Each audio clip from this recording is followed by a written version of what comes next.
하나님 우리 아버지 감사합니다.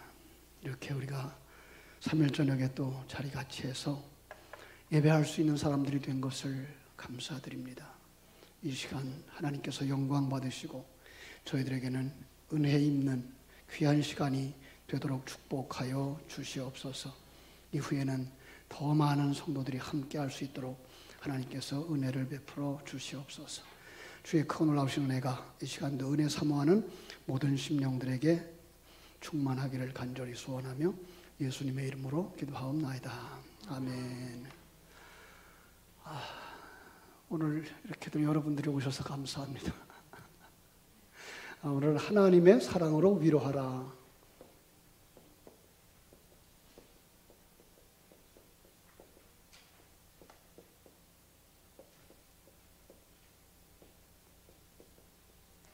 예, 하나님의 사랑으로 위로하라.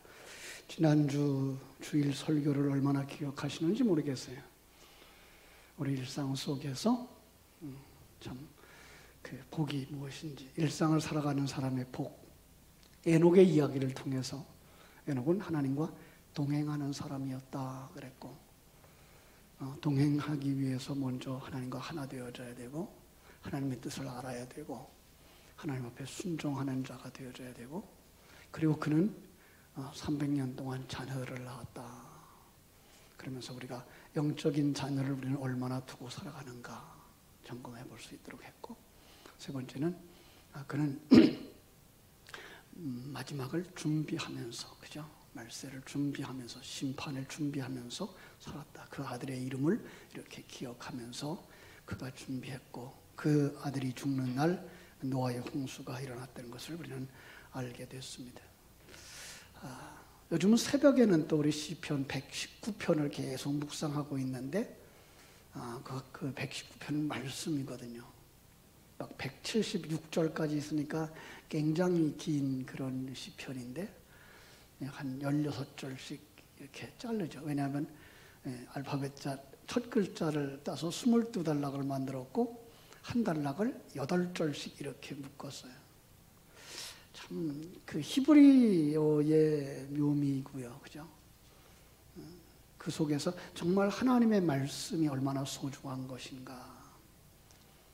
그 시편 119편을 쓴 시인은 하나님의 말씀을 사랑한다, 말씀을 묵상한다, 반복해서 강조하고 있습니다.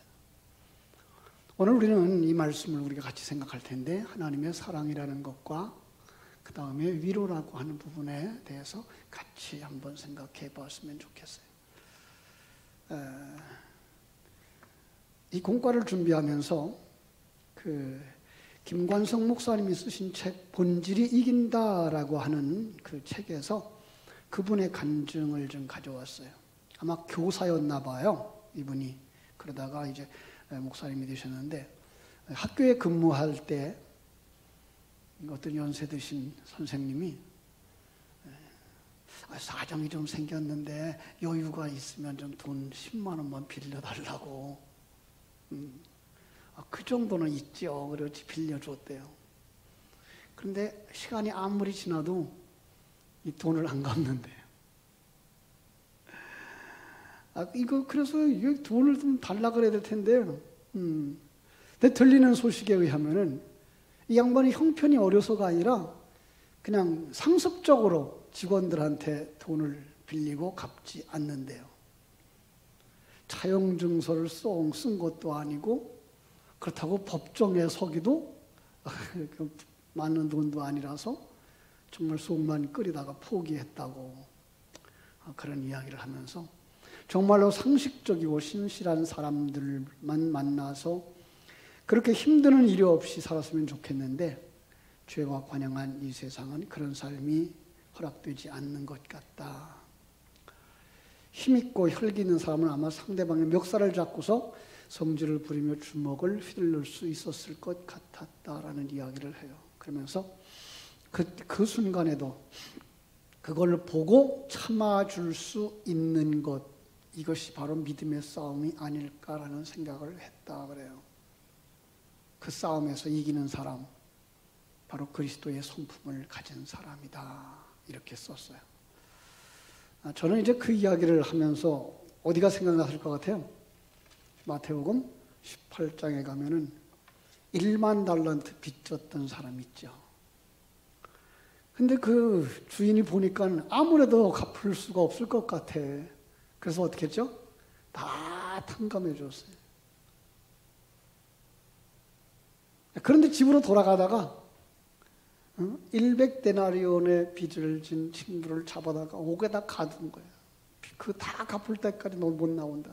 여러분, 밖에서 살아가면서 갚아도 못 갚는 사람이 옥에 갇혀 있는데 어떻게 갚을 수 있겠어요? 그런 이야기를 쭉 하면서 너희가 어떤 사람이니? 너희들은 하나님 앞에 큰 사함, 죄의 사함을 받은 사람, 하나님의 사랑함을 받은 사람이야 라고 이야기를 하고 있는 것을 볼 수가 있습니다.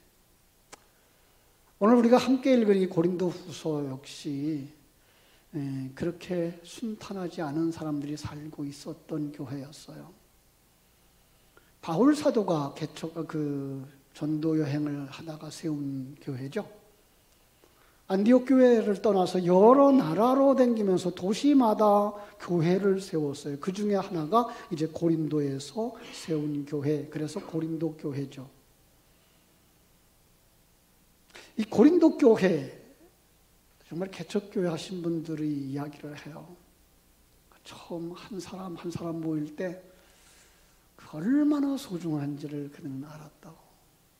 심지어 교회를, 우리 한국은 그렇잖아요. 예배당부터 먼저 만들잖아요. 그죠? 그냥 성구들 다 갖다 놓고, 그런데 목사님 자신하고 사모님하고 밖에 없는 거예요. 창밖에 내다보니까는 성경 들고 가는 교인들이 보이니까 그냥 가서 끌고 오고 싶고, 돈이라도 주어서, 얼마든지 돈이라도 주어서라도 그 교회에 들어와서 앉아서 예배를 드리는 사람 만들었으면 좋겠다라는 생각을 했었다 그래요. 아마 이 고린도 교회의 성도들도 처음에 바울에게 있어 그렇게 사랑을 받는 존재들은 아니었을까.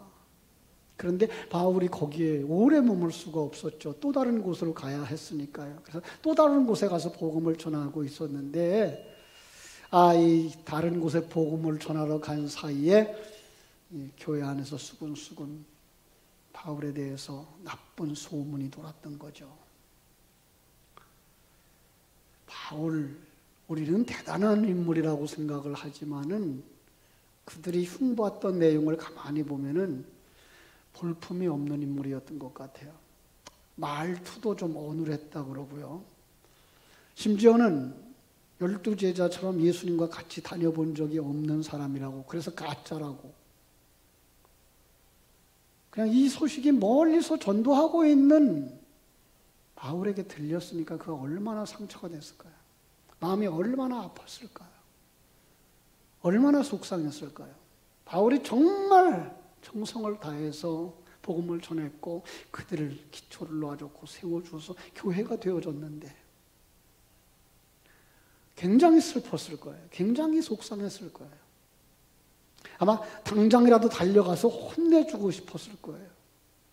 그런데 바울은 이러한 상황에서 자신의 그 속상한 마음을 참고 고린도 성도들에게 사랑을 가득 담은 편지를 썼어요. 바울은 고린도 교회 성도들에게 하나님이 기뻐하는 성도의 모습이 무엇인지 차근차근 알려주었고요.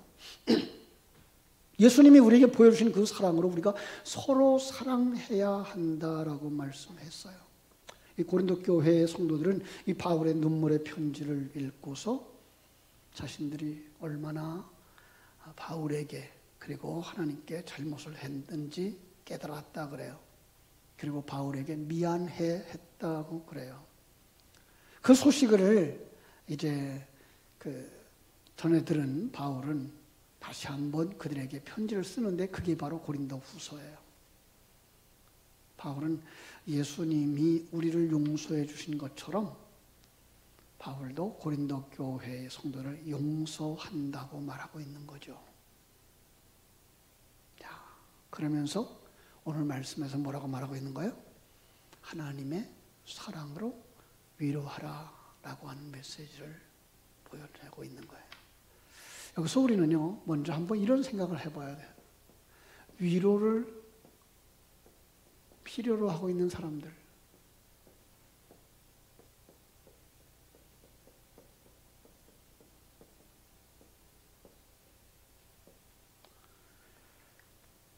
여기서는 지금 누가 잘못했다, 누가 상처를 받았다 이런 얘기가 아니고요. 왜 그런 사람이 되었을까부터 생각을 해보자는 거죠. 지금 우리는 여기서 고린도 교인들이라고 말할 거예요. 여러분, 고린도 교회 성도들은 어떤 신앙을 가졌기에 이 바울의 신앙과 신학을 이어받지 못하였을까? 어떤 목사님이 고린도 전서 1장부터 15장까지의 내용을 가지고서 그들은 10가지의 문제를 가지고 있었다. 다 써드리지는 않겠습니다. 그 중에 대표적인 것만 몇 가지 얘기하면요. 교회에 분열 문제가 있었어요. 분파죠, 분파. 그죠? 분파. 바울파다. 그죠? 또, 누구파다. 이렇게 사람을 따라가는 사람들. 그리고 또 하나가 뭔가 하면은 십자가의 도에 대한 이해 부족이에요.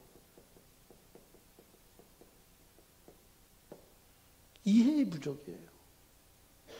더 나아가서 성령의 역사, 오해죠. 성령의 역사에 대한 오해. 뭐 거기다가 뭐 도덕적이고 윤리적인 문제도 있었고요. 뭐 법정에서 가서 싸우는 이야기도 있었고요. 다 쓰지 않더라도 아마 이런 거는 있을 거예요. 공중 예배. 예. 그 다음에 부활교리. 이것에 대한 오해들이 많았던 거죠. 뭐 여러분 대강 알 수 있는 부분이에요. 성경을 읽어보신 분들은 바울파냐 아볼로파냐. 바울은 뭐라 그랬어요? 누가 그리스도를 어찌 나누느냐. 바울이 너희를 위하여 십자가를 졌느냐? 바울의 이름으로 세례 줬느냐? 나는 두 사람밖에 더 세례도 안 줬다. 이런 얘기를 하는 거죠. 그런 이야기를 하면서 우리 한국교회를 볼 수 있죠. 분파. 참 한국교회만큼 교파가 많은 나라가 없대요. 제일 그 선교사님들이 한국에 들어와서 이렇게 외국인들이 한국에 들어와서 교파의 이렇게 이름들을 보면서 한국교회는 예수와 그리스도가 갈려 있다. 예수교 장로회가 있고 기독교 장로회가 있고 예수교 감로회가 있고 기독교 감로회가 있고 그러다 보면 한 교단 안에서도 뭐 교단장들이 얼마나 많은지 자꾸만 이렇게 나눠졌어요. 그죠? 요즘 뭐 여러분 우리 신학교를 위해서 기도해 주셔야 되는데 총신조차도 지금 정치의 물결이 들어와가지고 자유적인 물결이 들어와가지고 동성연애에 대해서 반대하고 있는 교수를 아예 축출을 해버렸죠. 참 끔찍한 일들이 지금 벌어지고 있어요. 거기서 배우고 나와서 그들이 목사가 됐을 때 그때 한국교회는 어떻게 되어질까 걱정스러운 거죠. 믿음이 좋은 분들은 그러겠죠. 뭐 그걸까지 걱정하세요. 하나님은 살아계신대요. 예. 그러나 우리가 기도해야 되고 우리가 힘써야 될 건 힘써야 될 거거든요. 십자가 도에 대한 오해도 마찬가지예요. 문자적으로 십자가를 바라다보고 있는 그 나무로 만들어 놓은 십자가 그걸 자체를 십자가라고 생각하고 있는 그래서 십자가 붙잡고 기도하면은 응답이 오고 귀신도 십자가 붙잡고 쫓을 수 있다고 생각하고 있는 십자가에 담아준 그 깊은 진리를 망각한 채 형상만 있고 문자적으로만 생각하고 있는 십자가의 도. 성령의 역사도 마찬가지죠. 한 20여 년 전 우리 한국교회도 캐나다에서 토론토에서부터 와 있는 어떤 사람들 때문에 아주 혼란스러운 한 시기가 있었지 않습니까? 성령 받았다 그러고 소리 지르고 뒹굴고 춤추고 하는 그런 사람들, 심지어는 이제 무당 목사라고 그러고 점쟁이 권사라 그러고 그런 별명들까지 붙을 정도로 혼란한 성령의 역사들. 뿐만 아니에요. 성령에 대한 오해죠. 공중예배에 대한 오해. 공중예배에 대해서 정말 그들은 오해가 많았죠. 참 성찬의 문제에도 의견이 달랐고, 그러니까 교회 안에서 성경 속에서 여자라고 하는 직함을 그냥 문자적인 그리고 생리학적인 여자라고 생각만 했기 때문에 교회 안에서 여자의 위치가 없었던 것이 바로 이때부터 시작되는 거죠. 그죠? 그래서 교목 여자들은 기도하러 올라오지도 못했고 강단에 올라오면 큰일 나는 줄 알았고, 그죠? 장로가 되는 것, 목사가 되는 것 생각지도 못하고 이런 부분들.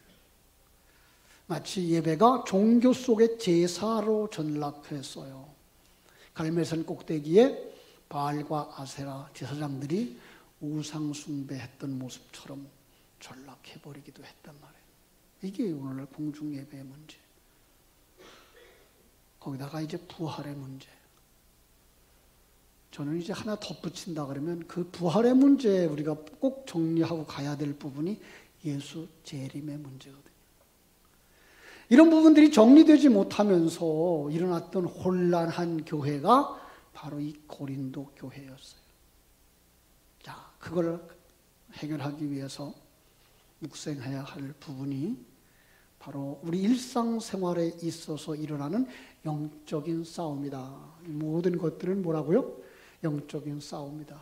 영적인 싸움에서 사람들은 두 종류로 나누어지게 되어 있어요. 한 종류는 어떤 사람일까요? 한 종류는 세속적이고 종교적인 사람들. 또 한 종류의 사람들은 진리에 서로 서 있는, 진리 위에 서 있는 사람들.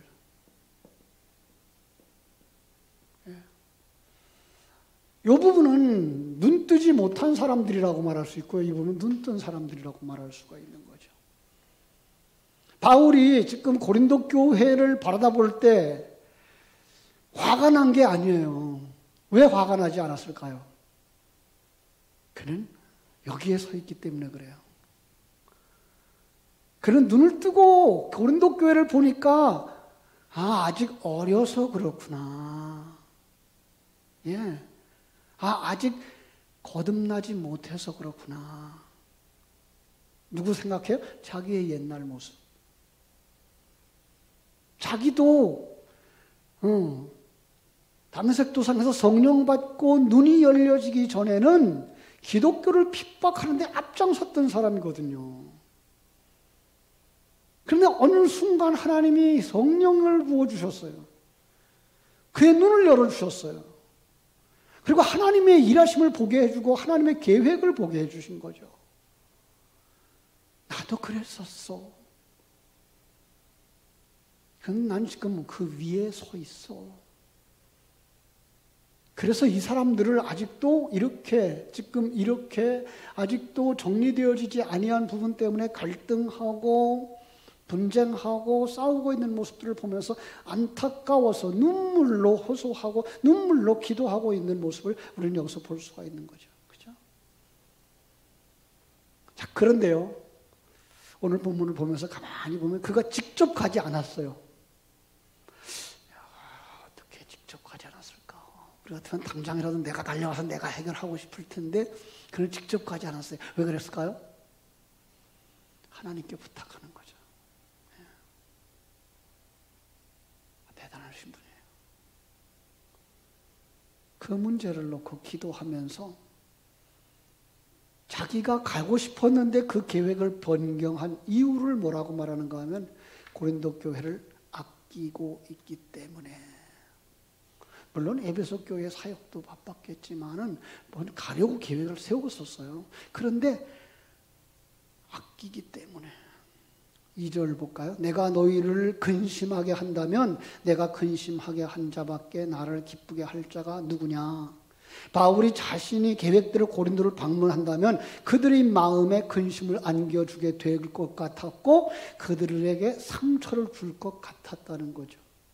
물론 당시 고린도 교회는 엄중한 처벌을 받아 마땅할 정도로 하나님을 기뻐하는 공동체, 교회로서의 거리가 먼 그런 사이였죠. 그런데 불구하고 그들을 사랑했다라는 거예요.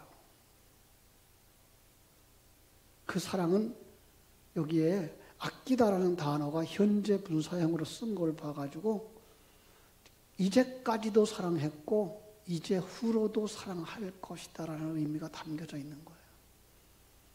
왜요? 지난 주일날 설교에서 에녹은 영적인 자녀를 두었다라고 말할 때 그들에게 복음 전해주고 예수 믿으니까 됐어 그리고 떠난 게 아니라 바울 사도의 마음속에는 그들은 내가 낳은 자식이야. 어떻게 돼요? 끌어안아야 되는 거죠. 언제까지? 끝까지. 바울이 지금 그 마음이 있는 거예요. 그 고린도 교회를 향해서 내 자식이야라는 마음이 있는 거예요. 그 사랑이죠. 자, 여기서 우리는 두 번째로 생각할 수 있는 거예요. 위로를 해주고 사랑할 수 있는 사람은 누군가? 그죠? 위로할 수 있는 사람.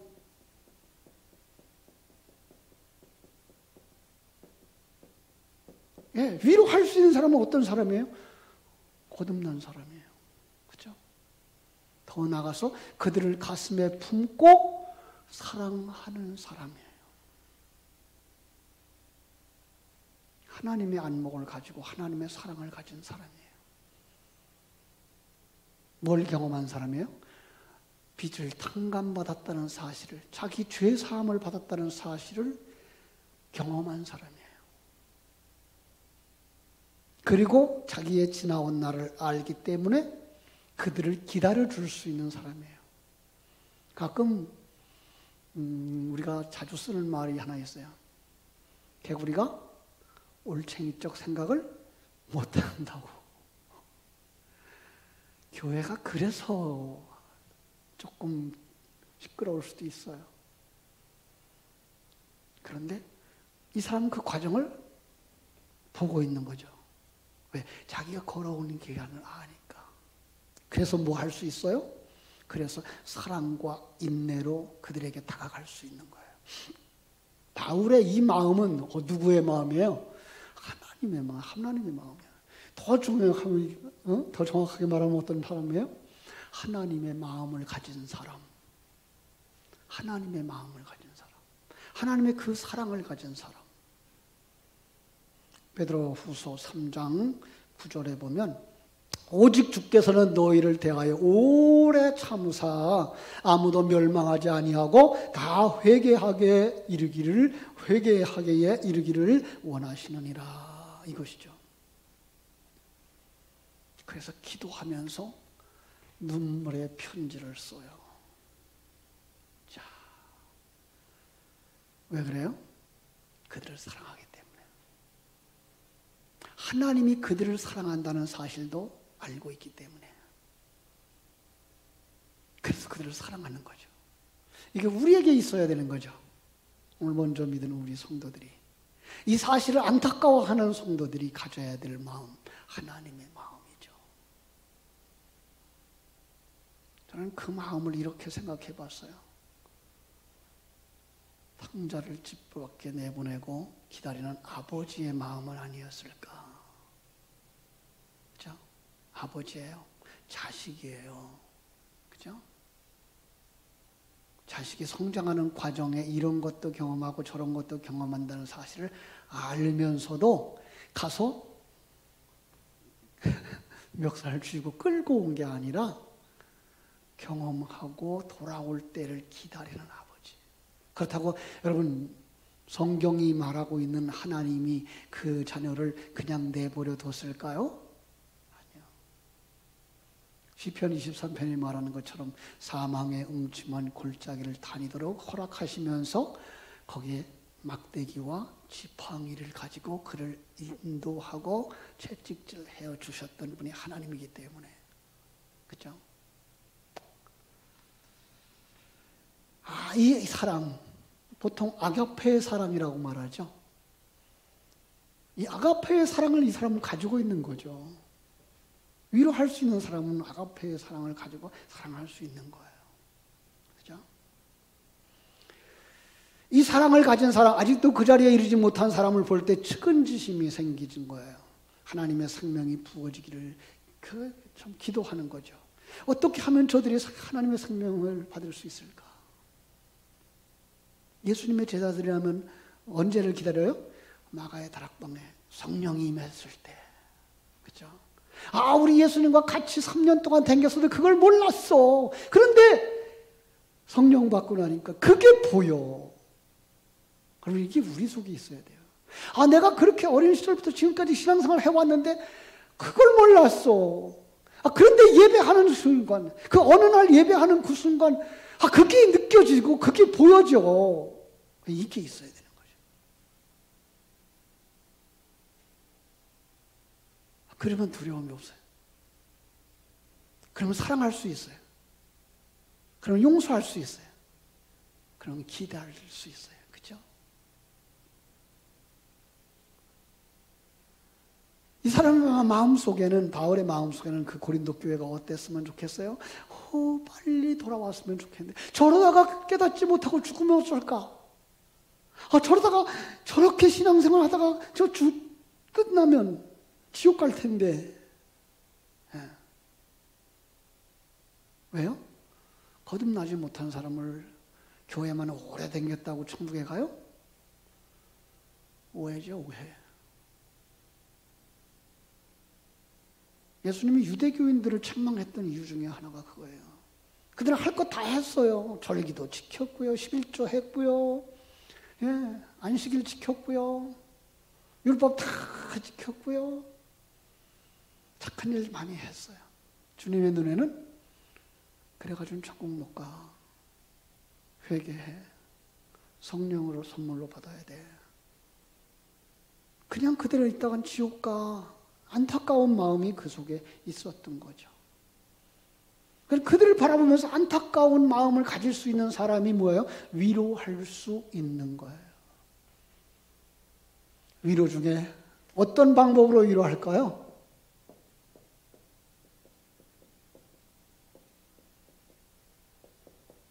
여러분, 어떤 방법으로 위로할 수 있을까요? 먼저는 용서라는 말을 쓰고 있어요.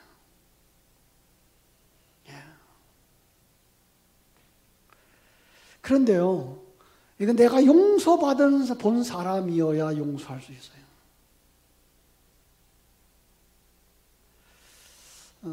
누가복음 10장으로 가보면요, 25절부터 42절까지 예수님이 영생을 얻기 원하는 자에게 어떻게 하면 영생 얻는다고 생각하니? 계명을 지키는 것입니다. 가서 그대로 해라. 그랬더니 그 젊은 율법사가 자기를 자랑하려고 그랬는지 이렇게 얘기하죠. 제가 하겠습니다. 내 이웃이 누굽니까? 그때 예수님이 하나의 비유를 풀어주죠. 어떤 사람이 여리고로 내려가다 강도를 만났단다. 강도 맞고 거반 죽게 됐어. 있는 거 다 뺏기고 거반 죽게 됐어. 그런데 그리로 제사장이 지나갔어요. 제사장이 그를 힐끔 쳐다보더니 그냥 꽁지가 빠져라 하고 도망갔어. 그 뒤를 따라서 얼마 있다가 레위인도 왔는데 그렇게 거룩거룩하고 봉사를 잘한다고 교회를 섬긴다고 얘기했던 그 레위인인데 불구하고 그도 돕지 않고 그냥 가버렸어. 그런데 그리로 사마리아 사람 하나가 나귀 타고 가다가 나귀에서 내려서 그 죽어가는 그 사람에게 기름도 붓고 포도주도 붓고 쌈해주고 자기 나귀에다 태워다가 주막에다가 맡겨주면서 돌봐달라고, 필요한 경비 내가 다 대주겠다고 그렇게 했단다. 그러면서 물어보죠. 내 생각에는 누가 이 강도 만난 사람의 이웃이니? 자비를 베푼 사람입니다. 너도 가서 이와 같이 해라. 자, 이 말에 깊은 의미가 들어가 있어요. 여러분, 이 문장의 전체가 무엇을 지금 얘기하고 있는 건지 알아야 답을 찾아요. 뭘 얘기하고 있는 거지 지금? 어떻게 해야 영생을 얻겠습니다. 어떻게 해야 영생을 얻습니까? 이 이야기 빼놓고 답을 찾아보면 우리 쉬워요. 어떻게 해야 영생을 얻습니까? 예수 믿어야죠. 예수님 영접해야 예수의 그 영생을 얻잖아요. 그럼 이 이야기 속에서 누구를 영접한 사람이 누굴까요? 강도 만난 사람이에요. 강도 만난 사람은 지금 유대인이에요. 유대인들은 사마리아 사람을 곁에 오는 것도 싫어해요. 개돼지 취급을 하니까. 그런데 법안 죽게 되어져 있으니까 그 유대인이 와서 기름 붓고 포도주로 씻고 싸매는 것도 그대로 받아들인 거죠. 그 당시 유대인들은 예수님을 이방인 취급했다는 사실을 아십니까? 자, 그러면은 이제 이만큼 이야기하고 나 다시 물어볼게요. 너도 가서 이와 같이 하라. 무슨 얘기일까요? 가난한 사람 도와주라는 얘기예요? 아니죠. 너도 가서 진리이신 성자 하나님을 영접해라 해요. 어렵죠? 그런데 그럼 제사장은 왜 그냥 갔을까요? 레위인은 왜 그냥 갔을까요? 그 사람에게 생명을 줄 수 있는 그 생명을 가지고 있질 않아요. 이거예요. 여러분, 누가 도울 수 있어요? 생명 가진 사람이 도울 수 있어요. 어떻게 해요? 예수님처럼 어디 해야 돼요? 그 사람의 자리까지 내려가야 되죠. 예. 그러니까 헤엄을 칠 줄 모르는 사람에게 헤엄 치는 걸 가르쳐 주려면 여러분, 그 헤엄칠 줄 모르는 사람을 깊은 바다에 데리고 가면 되겠어요? 안 되겠어요? 안 되죠. 그 헤엄칠 줄 모르는 사람 촐랑대는 얕은 물에서 받쳐줘야죠. 거기서부터 시작해야죠. 거기서부터 데리고 들어가야죠. 우리 주님이 우리를 구원하시는 그 일이 바로 그러한 일이었다는 거죠. 바울 사도는 지금 그 일을 하고 있다는 거죠. 그 일을 하자는 거죠. 그렇죠? 사랑하는 성도 여러분, 정말 우리는 이 하나님의 사랑, 하나님의 생명, 구원의 진리를 가진 사람이 되어줘야 돼요. 그래야만 뭘 볼 수 있어요? 위로를 필요로 하는 사람들을 볼 수가 있어요. 그리고 그들의 자리까지 내려가서 그들의 입장을 이해하면서 거기서부터 누구의 도우심을 기다려요? 하나님의 도우심을 기다려요. 성령님의 역사하심을 기다려요.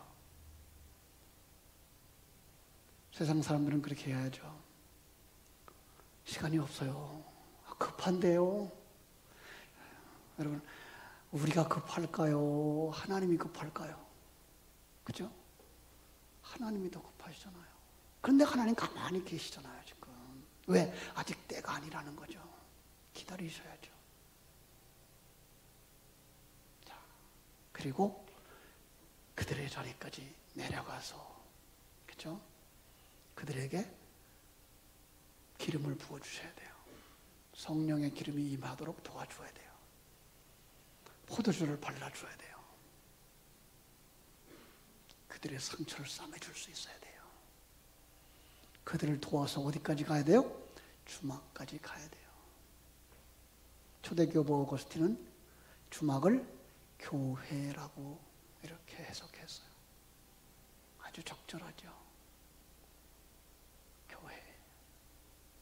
그러면 거기서 생명을 주는 게 아니에요. 이미 주님이 생명을 주었어요. 그럼 그가 옛사람 벗어버리고 새 사람으로 완성되어지도록 교회가 도와줘야 되는 거죠.